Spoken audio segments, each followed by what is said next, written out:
தவேக தலைவர் விஜய் முதலமைச்சராக ஆளுநர் ஒப்புதல் வழங்கியிருக்கிறார். தமிழக வெற்றிக் கழகத்தின் தலைவர் விஜய் முதலமைச்சராக ஆளுநர் ஒப்புதல் வழங்கியிருக்கிறார். முக்கிய செய்தியாக பார்த்து வருகிறோம். விஜய் முதலமைச்சராக ஆளுநர் ஒப்புதல் அளித்திருக்கிறார்.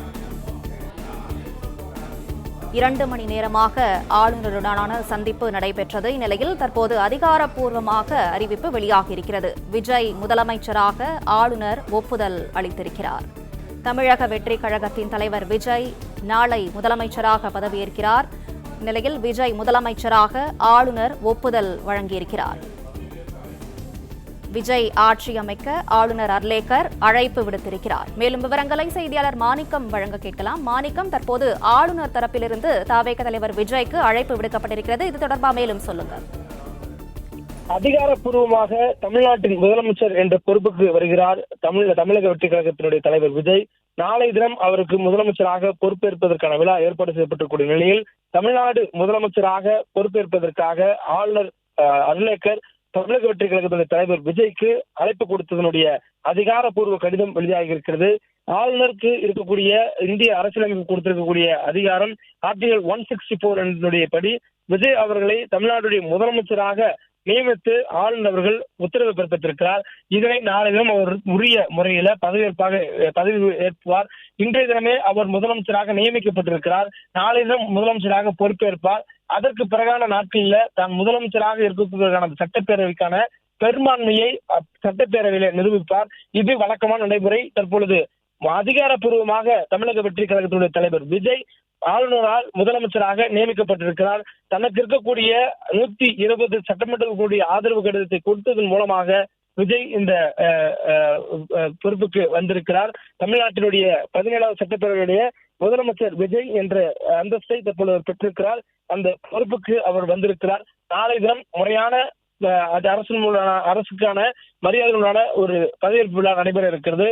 அவருடன் சேர்ந்து நாளை தினம் அமைச்சர்களும் பதவி ஏற்க இருக்கிறார்கள். இன்று ஆளுநர் அவர் நியமித்திருக்கக்கூடிய அந்த பதவியை நாளை அவர் ஏற்க இருக்கிறார். அதற்கு பிறகாக அவருடன் அவருடைய அமைச்சர்கள் சகாக்கள் பதவியேற்க இருக்கிறார்கள். இந்த ஒப்புதல் என்பது அதிகாரப்பூர்வமான ஒப்புதல். இந்த நொடியிலிருந்தே அவர் தமிழ்நாட்டுடைய முதலமைச்சராக இருக்கிறார். காபந்து முதலமைச்சராக இருந்து வந்தவருக்கான அந்த பதவி தற்பொழுது நிறைவுக்கு வந்திருக்கிறது. தமிழ்நாட்டினுடைய முதலமைச்சராக விஜய் அதிகாரப்பூர்வமாக பொறுப்புக்கு வந்திருக்கிறார். அவருடைய பதவியேற்பு மட்டும்தான் நாளை. இன்றைய தினமே அவருக்கான அந்த பதவி நியமனம், முதலமைச்சர் என்ற நியமனத்தை ஆளுநர் செய்திருக்கிறார்.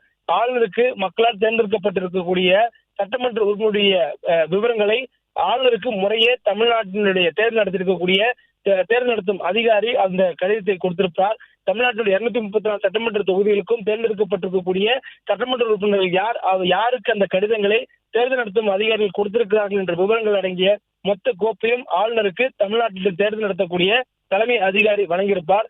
அதற்கு பிறகாக ஆளுநர் ஆட்சி அமைக்க கோரி அதிகாரத்தை கோரி வரக்கூடியவரிடம் அவர்களுடைய சட்டமன்ற உறுப்பினருடைய ஆதரவு கடிதத்தை கேட்பார். அந்த ஆதரவு கடிதத்தில் கொடுக்கப்பட்டிருக்கக்கூடிய சட்டமன்ற உறுப்பினர்கள் சரியாக இருக்கக்கூடிய சூழலில் அதற்கான உரிய முறையில் ஆளுநர் தனக்கு அரசியலமைப்பு சட்டம் கொடுத்திருக்கக்கூடிய ஆர்டிகல் 164 கொடுத்திருக்கக்கூடிய அதிகாரத்தை பயன்படுத்தி அவர் ஆட்சி அமைக்கிறதுக்கான அழைப்பு கொடுப்பார்.